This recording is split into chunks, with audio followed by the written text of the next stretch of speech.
نبی پاک علیہ نے ارشاد فرمایا، سرکار فرماتے ہیں کہ ایک بندے نے نیک تھا لیکن اس نے ایک بلی کو باندھ دیا، پانی نہیں پلایا، کھانا نہیں دیا، بلی مر گئی۔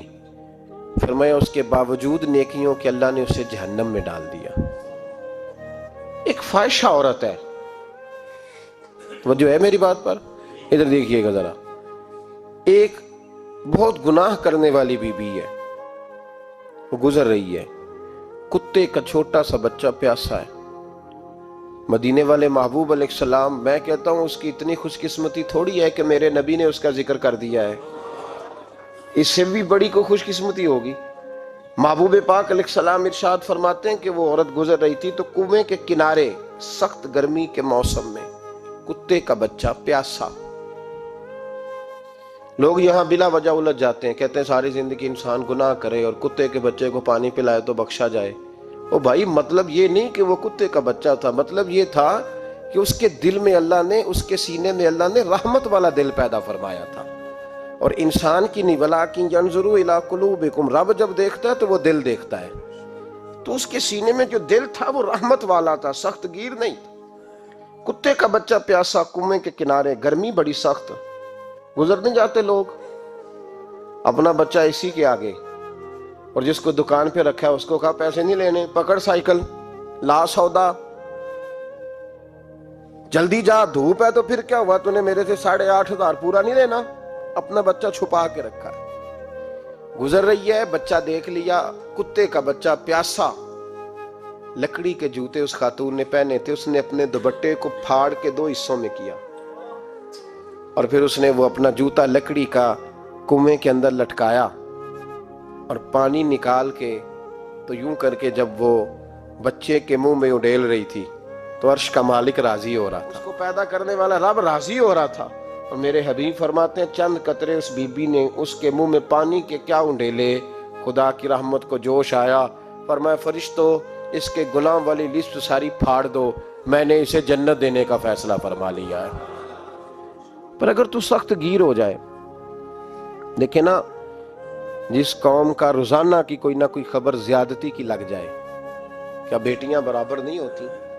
کیا بہنیں برابر نہیں ہوتی؟ جہاں روز کوئی نہ کوئی خبر قتل کی لگ جائے، قتل ہی کر دیا، مار ہی ڈالا کسی کو، جہاں روز کرپشن کے کیس سامنے آئیں، غریبوں کا مال کھا کے بھی لوگ بڑے تسلی سے وقت گزاریں، تو اس کا مطلب یہ ہے کہ اس معاشرے نے یہ سمجھنا ہی چھوڑ دیا ہے کہ ہماری بقا کس چیز میں، ہمارا فائدہ کس چیز میں۔ نرمی پیدا کریں بھائی، اگر طبیعت میں نرمی نہیں ہے، کسی پہ ترس ہی نہیں آتا، اس قدر زیادہ خود غرضی ہو گئی ہے کہ اپنے سوا کوئی شے دکھائی نہیں دیتی۔ یاد رکھیں، جو چاہتا ہے میرے بچے سکھی رہیں وہ غریبوں کے بچوں سے پیار کرے، جو چاہتا ہے میرے گھر کے اندر روشنی رہے وہ کسی غریب کے گھر میں روشنی جلانے کی کوشش کرے، جو چاہتا ہے میرے لیے لوگ رحمت اور کرم کے جذبات رکھیں وہ دوسروں کے حق میں نرمی اختیار کرے۔ ہمارے مزاجوں کی سختی، ہماری طبیعتوں کا کورا پن، اور ہمارے مزاج کے اندر جو سوائے اپنی ذات کے ہم نے سوچنا ہی چھوڑ دیا ہے، اس نے معاشرے کو گھٹن کا شکار کر دیا، اس نے بھائی کا بھی بھائی سے رشتہ لالچ کا بنا دیا۔ زمانہ کسی سے سلام بھی لیتا ہے تو پہلے سوچتا ہے میرا یہ فائدہ کیا کر سکتا ہے، کہاں کر کے یہ میرے کام آ سکتا ہے۔ یہ وہ والا معاشرہ نہیں جس کو میرے نبی پاک علیہ السلام نے تربیت فرمایا ہے۔ اس لیے پلٹ کر دیکھیں حضور ہماری کہاں تربیت کر رہے ہیں، ان چیزوں پر غور فرمائیں۔ نبی کریم سید عالم نور مجسم صلی اللہ تعالی علیہ وسلم کسی کو روتا دیکھ کے رو پڑتے تھے، کسی کو روتا دیکھ۔ حضرت ابوبکر صدیق رضی اللہ تعالیٰ عنہ ارشاد فرماتے ہیں میں حضور کے ساتھ تھا، ایک میدان سے ہم گزر رہے تھے تو ساتھ ہی ایک باغ تھا، وہاں بڑا رش تھا، لوگ بڑے اکٹھے تھے، بہت سارے لوگ جمع تھے۔ تو نبی پاک صلی اللہ علیہ وسلم نے فرمایا ابو بکر پتہ کرو کیا ہوا۔ جناب صدیق اکبر رضی اللہ تعالیٰ عنہ تشریف لائے اور واپس جا کے عرض کرنے لگے یا رسول اللہ صلی اللہ تعالی علیہ وسلم، ایک اونٹ پاگل ہو گیا، لوگوں کو کاٹ رہا ہے، لوگ اس کو گرفتار کرنے کی کوشش کر رہے ہیں، کسی کے ہاتھ میں ڈنڈا ہے، کسی کے ہاتھ میں رسا ہے، کسی کے ہاتھ میں نیزہ ہے، قابو نہیں آ رہا۔ نبی پاک صلی اللہ علیہ وسلم نے فرمایا چلو میں چلتا ہوں۔ حضرت صدیق اکبر عرض کرنے لگے یا رسول اللہ صلی اللہ علیہ وسلم وہ پاگل ہو گیا، وہ کاٹتا پھر رہا ہے، آپ مہربانی کریں، وہ تکلیف دے گا۔ فرمایا ابو بکر مجھے جانے دو۔ جناب صدیق اکبر فرماتے ہیں نبی پاک صلی اللہ علیہ وسلم تشریف لائے اور حضور جیسے ہی کھڑے ہوئے نا، اونٹ حضور کی طرف بھاگا، نبی پاک کی طرف لپکا وہ۔ میں بھی ڈرنے لگا، جتنے لوگ تھے پریشان ہونے لگے، دوڑا آیا اونٹ۔ ہم سب پریشان تھے لیکن محبوب کے چہرے پر بڑا ہی اطمینان تھا۔ فرماتے اونٹ دوڑا آیا اور سیدھا آ کے اس نے حضور کے قدموں پہ سجدہ کیا، اور جناب صدیق اکبر فرماتے ہیں اس نے حضور کے کان میں کچھ کہا تو نبی پاک کی آنکھوں میں آنسو آ گئے۔ کس کے دکھ پر؟ او بھائی غور تو کرو، اس بات کو سمجھو تو صحیح، تو جیتے جاگتے ہنستے کھیلتے انسان کے دکھ پر پریشان نہیں ہوتا؟ تو مسلمان پڑوسی، ساتھ رہنے والا، پلنے والا، بسنے والا، جس کی جوانی، لڑکپن، بڑھاپا تو نے آنکھوں میں دیکھا، تجھے اس کے دکھ پر پریشانی نہیں ہوتی؟ اور ایک اونٹ کان میں بولا، اس کیفیت کو سمجھ تو صحیح یار، اس رنگ کو محسوس تو کرو مہربانی اہل زمین پر، خدا مہربان ہوگا عرش بری پر۔ کے کان میں کچھ کہا، حضور رو پڑے۔ پھر محبوب نے فرمایا رسی لاؤ۔ مالک رسی لایا تو حضور نے اس کے ناک میں نکیل ڈالی، اس نے خاموشی سے ڈلوا لی۔ حضور نے اس کے ہاتھ میں دیا اور فرمایا تو کہتا ہے پاگل ہو گیا؟ وہ شکایت کر رہا ہے کہ حضور گرمی میں تپ جاتا ہوں پر پانی کا گھونٹ نہیں دیتا۔ یا رسول اللہ صلی اللہ علیہ وسلم یہ میری طاقت سے زیادہ مجھ پر بوجھ رکھتا ہے، محبوبہ میں تیرے سوا کس کو دکھ بتاؤں؟ کام زیادہ لیتا ہے، چارہ کم ڈالتا ہے۔ او بھائی، میرے محبوب پاک سید عالم صلی اللہ علیہ وسلم نے ہمیں جو مزاج عطا فرمایا وہ تو اس طرح کا ہے کہ جانور کو بھی دکھ ہو تو محبوب پاک کو تکلیف ہوتی ہے۔ صحابہ فرماتے ہیں کہ دو آدمی گھوڑے پہ بیٹھے تھے، غور کرنا میری بات پر، دو آدمی گھوڑے پہ بیٹھے، کدھر سے آ رہا ہے کدھر سے جا رہا ہے، رستے میں ملاقات ہوگی تو گھوڑوں پہ بیٹھے آپس میں باتیں کر رہے ہیں، شروع نہیں کر دیتے گفتگو لوگ۔ ہمارے زمانے میں تو کوئی بندہ تھوڑا تگڑا ہو، وہ کار پہ آ رہا ہو اور جیسے ایک دوسرا چودھری کار پہ آ جائے تو ساری سڑک بھی بلاک ہو جائے تو کہتے ہیں کوئی اگ بجھانی جا کے، تو نہیں پتا دو چودھری کھلوتے ہیں، انتظار کرو، ٹھہر جاؤ، میں نہیں پتا کہ ہم سیٹ صاحب ہیں، کل نہیں تو کار نہیں خریدی اور تم کہتے ہو رستہ دے دو، یہ کیسے ہو سکتا ہے؟ اور میں نے بڑے بڑے عجیب لوگ آنکھوں سے دیکھے، بڑے عجیب لوگ شیشہ کھول کے گاڑی کا کہیں گے ٹھہر جا، کو جلدی ہے؟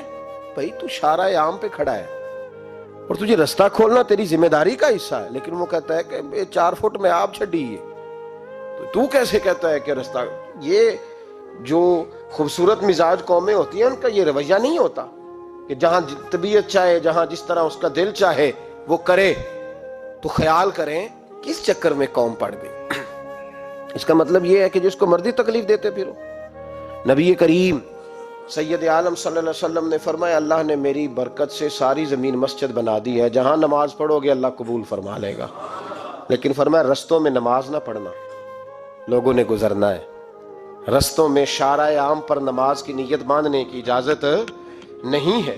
تو میرے عزیز بھائی غور فرمائے، دو آدمی، ایک ادھر سے گھوڑا لے کے آ رہا ہے، کدھر سے جا رہا ہے، دونوں جا رہے تھے، آپس میں دونوں نے بات چیت شروع، قریب سے نبی پاک صلی اللہ علیہ وسلم گزرے تو سرکار رکے، ان دونوں کو فرمایا نیچے اترو بھائی گھوڑوں سے، اتر آئے، دو جملے محبوب نے، خیر الکلام ما قل و دل، 2 جملوں میں بات محبوب نے مکمل کر دی۔ فرمایا جانوروں کو سواریاں بنایا کرو، کرسیاں نہ بنایا کرو، سواریاں بنایا کرو انہیں، کرسیاں جب بیٹھنا ہو تو نیچے اترو، کسی کرسی پہ بیٹھ کے بات کرو، یہ سواری کے لیے ہیں، ان کے اوپر بوجھ اس وقت بنو جب تم نے سفر کرنا ہے، تم بوجھ بن گئے۔ تو جو محبوب سید عالم صلی اللہ علیہ وسلم اتنے جذبات رکھیں کہ کسی آدمی نے جانور کو کھڑا کر کے صرف سواری کر لی، محبوب تو اسے منع فرمائے۔ اور یہاں ہم جیتے جاگتے لوگوں کا رستہ روکیں، ایمبولنس کو رستہ نہ دیں، ان گاڑیوں کو جو امدادی کاروائیوں کے لیے پہنچ رہی ہیں وہ کہیں کہ صاحب رستہ دینا پسند نہیں کر رہے۔ تو بھائی رحم اور کرم جن جذبات میں ہوتا ہے، جن سینوں میں ہوتا ہے، ان سینوں کو میرا رب محبوب رکھتا ہے، ان کو پسند کرتا ہے۔ امام غزالی رحمت اللہ تعالی علیہ طریقت میں، تصوف میں، منطق میں، فلسفے میں، حدیث میں، تفسیر میں، ہر جگہ امت کی رہنمائی کرنے والی شخصیت۔ امام غزالی رحمت اللہ علیہ وصال کر گئے، ایک آدمی آپ سے بڑی محبت کرتا تھا، وہ کہتا مجھے امام صاحب خواب میں ملے، تو میں نے کہا حضور انتقال کے بعد آپ پہ کیا گزری؟ تو فرمانے لگے میں نے اپنے رب کو بڑا ہی کریم پایا ہے، میں نے اپنے مالک کو بڑا ہی مہربان پایا ہے، وہ بڑا معاف کرنے والا ہے۔ تو فرمانے لگے میں نے عرض کی کہ حضور آپ نے دین کی نوکری بڑی کی، خدمت بڑی کی، کتابیں لکھی، درس، تدریس، واعظ، نصیحت، تبلیغ، بڑا کچھ کیا، اس سبب سے اللہ نے آپ کو معاف کیا۔ تو امام غزالی فرمانے لگے نہیں بھائی، سبب تو کوئی اور چیز بنی ہے۔ کہ وہ کیا؟ تو امام صاحب فرمانے لگے میں ایک دن تحریر لکھ رہا تھا، تو اپنا قلم میں نے سیاہی میں ڈبویا، گرمی بڑی شدید تھی، جب اس قلم کو میں لکھنے کے لیے اٹھا رہا تھا نا تو ایک مکھی آ کے بیٹھ گئی اور وہ سیاہی چوسنے لگی۔ میرے دل میں خیال آیا بیچاری پیاسی ہے، چلو اچھے طریقے سے چوس لینا، اس کی گرمی تھوڑی ٹھنڈی ہو جائے گی تو میں دوبارہ سے سیاہی لگا لوں گا۔ فرماتے میں نے اسے وہ موقع دیا، اس نے اچھے طریقے سے اس سیاہی کو پی لیا، وہ تو اڑ گئی، بات ختم ہو گئی، میں بھول گیا، کبھی یاد ہی نہیں آیا۔ فرماتے ہیں جب میرا حساب ہونے لگا تو مالک کونین نے پوچھا غزالی وہ جو مکھی پہ رحم کیا تھا تو تیرا اس سے کیا لالچ تھا؟ کیا لالچ تھا؟ نہ تو اس کا کوئی ووٹ بینک تھا، نہ تیرے کام آ سکتی تھی، نہ وہ کوئی ڈیوٹی کر سکتی تھی، نہ تیری کوئی وہ تیری تعریف کر سکتی، اس بے زبان سے کیا لالچ تھا؟ کیوں موقع دیا؟ تو امام غزالی فرمانے لگے مولا تیری مخلوق سمجھ کے، اللہ تیری مخلوق سمجھ کے۔ تو رب کریم نے فرمایا تو میری مخلوق پہ رحم کرے تو میں تیرے اوپر رحم نہ کروں؟ کھول دو جنت کے دروازے، میں نے غزالی کو بے حساب جنت عطا فرما دی۔